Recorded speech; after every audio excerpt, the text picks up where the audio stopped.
Right, what I'm going to do now is to take you through the examination of a hive.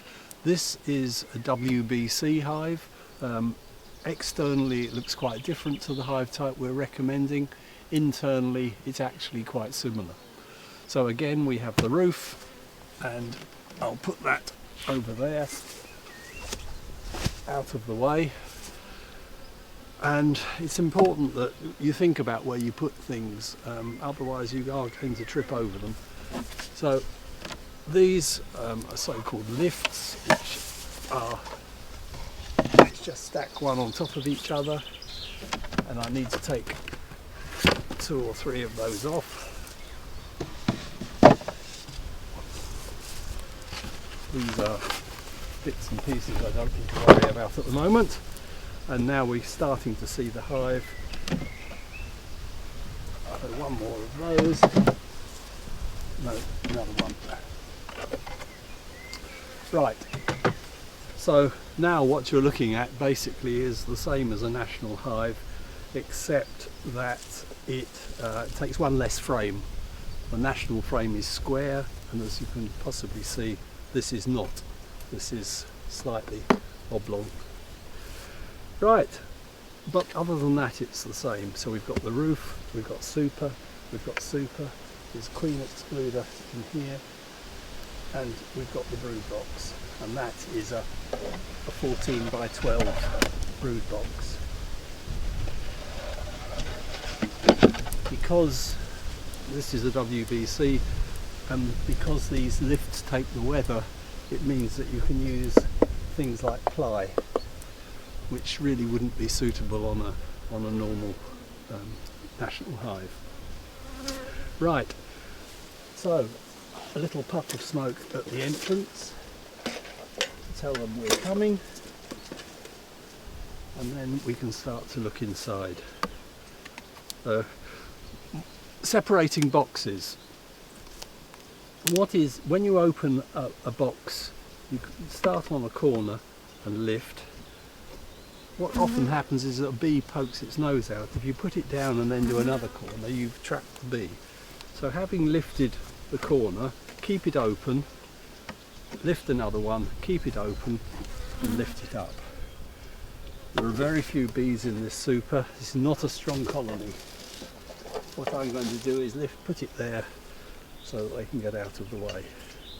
So again, I separate the boxes, I take the weight with my hand, separate the other one, transfer the weight, twist sometimes to take it away, and then that can go over there, out of the way.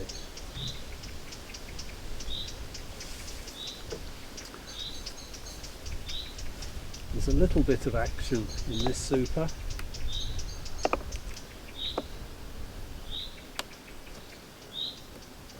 Just pull one frame out.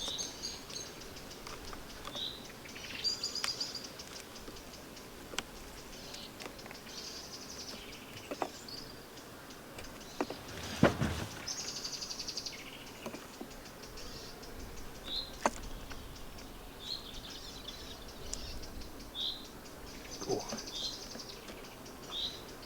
Here we go. So the bees are starting to collect and store honey on that frame. And so this is not a strong colony. Pop that back. So again, separate the boxes, take the weight, twist, and it's away. And that can go on top of the other one. And then the roof can go on top of that. And then there's not too much honey open because other bees will find it.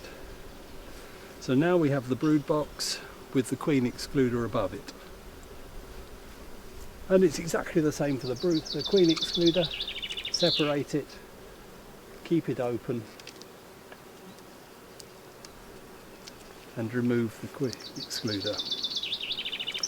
Having removed the queen excluder, I look on the bottom to see whether the queen's there. It's unusual but it does happen. And what you mustn't do is put that next to the supers, because if the queen is on there, you've missed her. The queen could end up on the wrong side of the queen excluder. So I can't see her, but in any case I'm going to put that there, so if she's there she can walk back into the hive. Right, now I have in this hive 10 frames, 1, 2, 3, 4, 5, 6, 7, 8, 9, 10, and a dummy board. And that dummy board makes it easier for me to get started. So I'll show you the dummy board.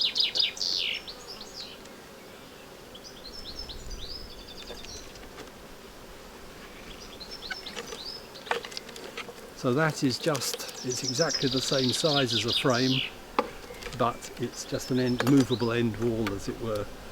So I've now got space in which I can work. So I move that first frame into the space, and then I can lift it straight up. And there we go. So what we have here is honey, and that's what you would expect to see on the outside frame and the outside of the outside frame. On the inside of that frame we also have some drone brood. This is slightly larger cells and they're domed, quite pronounced doming. So those are drone cells, and there's a drone walking over, and there are probably others here I can't immediately see. Anyway, so that's the outside frame. And put it straight back, and I'm going to push it against the wall. That's it. So I've still got that space in there I can work in. I move the second frame in and lift that straight up. And what I've got here on my side is brood, worker brood, a little bit of drone brood, and that's what was on the other side as well. So worker brood, honey, drone brood, taller and more domed.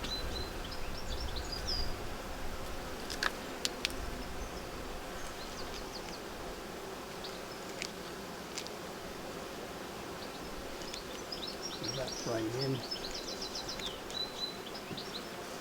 Have to lift them straight out and avoid hitting the bees at the side. So here again.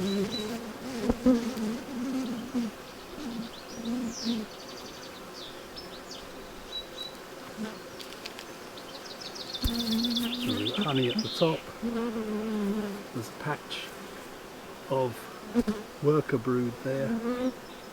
And there's odd drone cells around as well.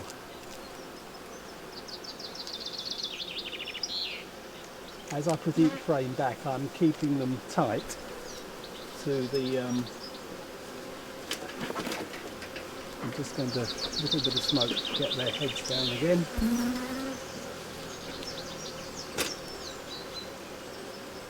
Yeah, as I put the frames back, I keep them tight, and then that preserves my working space. When I get to the end, I'll still have a gap, and I can put the dummy board in that gap. So here we go. Actually, the queen is on this side. So here's the queen, a green mark on her. Moving sedately around.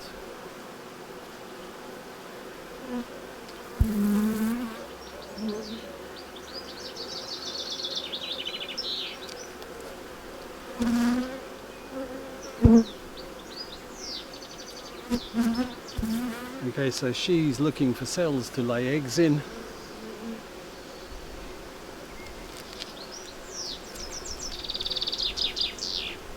Still here.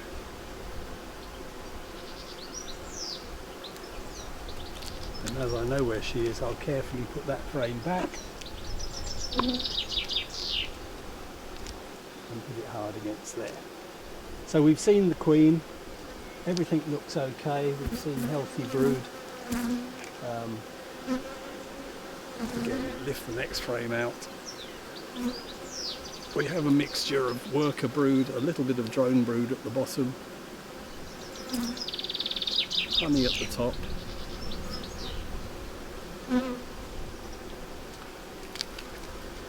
I'm looking now for a frame that has mainly open brood on it to show you that.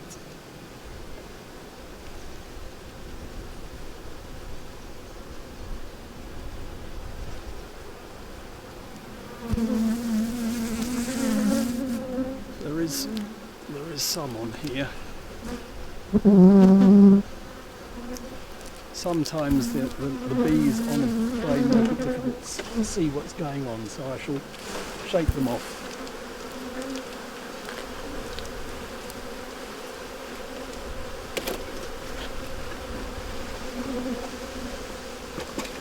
So here we have a frame that has honey.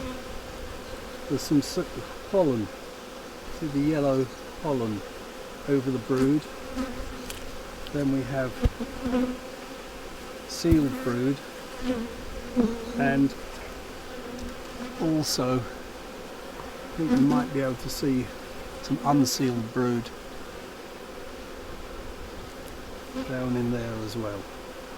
There'll be eggs down there as well, which I think will be difficult to see. This hive does suffer a little bit. It's not terribly healthy. You'll notice that some of these cells have cappings that are perforated. And I think that that you will find that under each of those perforated cappings there's a dead larva. And that is a condition called sac brood virus. It's a little more than I would like to see in this hive, and it's probably the reason it's not doing very well. I'll need to requeen this colony, I think. That's about the only thing I can do. So just carrying on, I think we've seen practically everything, and normally I think I might even stop at this point and I've seen everything I want to see. The queen's there, they've got food, there's got space, they're not thinking about swarming, and I think we'll probably leave it at that.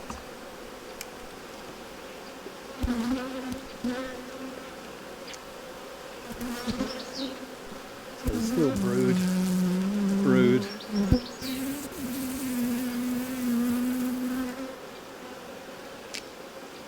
And then, as at the other end, we're coming towards the end of the brood nest. So this one, there's a lot of pollen on there, pollen in the middle there, honey at the top. Sometimes they chew, sometimes they chew the wax away.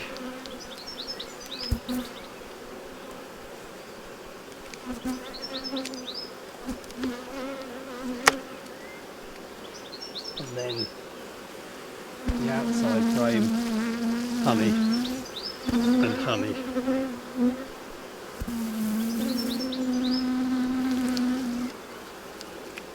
This is also probably where we'll see most of the drones.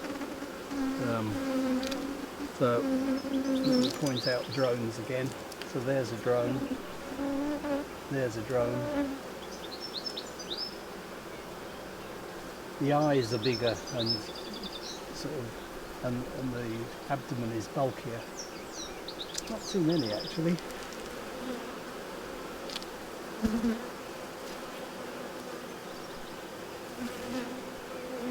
Huh. Oh, there's one. There's a drone. There's another one.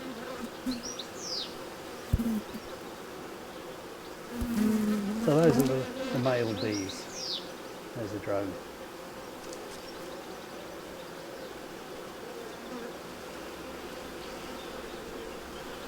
No, didn't want to do that. Right, so that's the last thing. The last thing to do before putting it back together is to squeeze all the frames together, and then the dummy board can go back in there, and the next time I look at this hive I'll take that one out and work that way and put the dummy board back at the other end. So putting it back together, it's good to move them off the edges.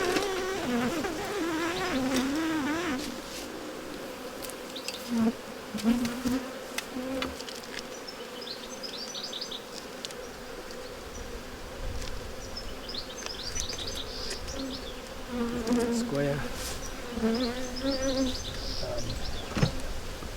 Put that back on.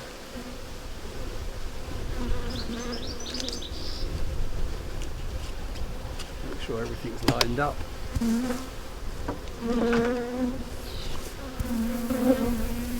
there we go. So that looks fine. And just put the weather coating lift on, weatherproofing.